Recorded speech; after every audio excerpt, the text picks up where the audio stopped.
Goeiedag geliefde disipel van Jesus en baie welkom by nog 'n episode van In Jesus Bybelstudie. Dis daai tyd van die jaar met Kersfees om die draai en ek weet nie van jou nie, maar ek love dit. Ek weet meeste mense is moeg, fisies en emosioneel, want vir baie was hierdie laaste maand of 2 deel van die silly season, waar dit voel asof van jou verwag word om 6 maande se werk in 2 in te prop. Dit voel mos asof almal eers in November besef het die jaar is op sy einde en hulle het nou hierdie lang lys van goeders wat hulle skielik nog wil afhandel voor die einde van die jaar. En dan is dit skielik jou skuld en jou verantwoordelikheid. Been there, done that and got several of those t-shirts. Nou daai is nou nie die lekker deel nie, maar wat wel lekker is die vakansies en die samesyn van familie en vriende en al die saam eet en saam kuier. Mense het op die oomblik net 'n ander uitkyk oor saam wees. Ons is almal besig met planne hoe om saam te wees. Kinders ry van ver af om by ouers te wees en soms andersom, maar mense doen moeite en spandeer geld om saam te wees. En dis vir my so awesome om dit te hoor, maar ook om dit self te ervaar. My eie dogter en skoonseun gaan uit hulle pad uit om al die pad van Middelburg af vir 'n week lank oor Kersfees vir ons te kom kuier. En behalwe vir die brandstofkostes moet hulle nog mense betaal om na hulle honde om te sien vir die week. Maar hulle is bereid om al daai kostes en moeite aan te gaan om tyd saam met ons te spandeer. Wat 'n voorreg. Maar dan lees ek in Matteus 1:23, waar die engel vir Josef in 'n droom kom sê, kyk, die maagd sal swanger word en 'n seun in die wêreld bring, en hulle sal hom Immanuel noem. Want as dit vertaal word, beteken God is met ons. Dis my altyd so mooi dat in die Bybelse tyd 'n persoon se naam iets van sy karakter en of sy lewensdoel weerspieël het. En met Jesus was dit geen uitsondering nie. Dis reeds geprofeteer deur Jesaja omtrent 700 jaar van tevore in Jesaja 7 vers 14 waar hy sê, daarom sal die Here self aan julle 'n teken gee. Kyk, die maagd sal swanger word en 'n seun baar en hom Immanuel noem. God met ons. Ek wil nie vandag baie hieroor sê nie, maar ek wil jou uitnooi om hieroor na te dink en hieroor te mediteer en vra die Heilige Gees om vir jou te openbaar wat dit vir jou beteken. Nie net het die engel gesê God sal met ons wees in die vorm van 'n mens in Jesus nie, maar sy naam, sy karakter, sy wese sal wees God met ons.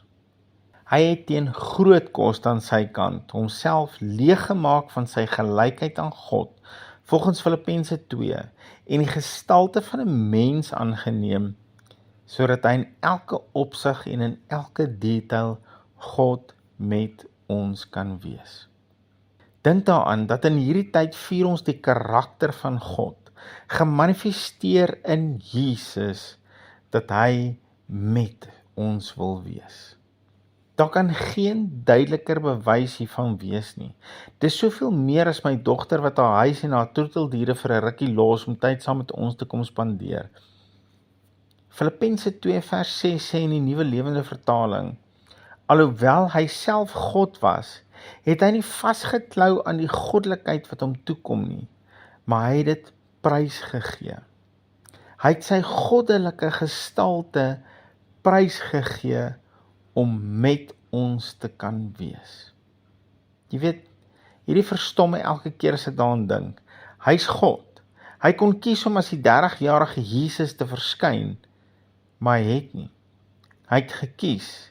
Dit was letterlik sy keuse om as 'n saad te kom, 'n vrou te bevrug en om die volle proses van 'n fetus ten volle afhanklik van sy ma 9 maande lank in die binnekant van 'n baarmoeder, om daarna uitgedruk te word en aan haar bors gesoog te word. Alles. Hy het al daai gekies, want hy wil ten volle God met ons wees. In elke opsig waar hy alles beleef en sondeloos daaroor triomfeer, sodat ons kan weet wat is moontlik as God met jou is. Immanuel. God met ons. Hy was dit toe, maar hy is dit ook nog steeds vandag. Immanuel, God met jou. Here, help my om vandag te snap, nie net dat U God is met my nie, maar Here, ek wil iets daarvan snap, wat het U gekos het, om met my te kan wees.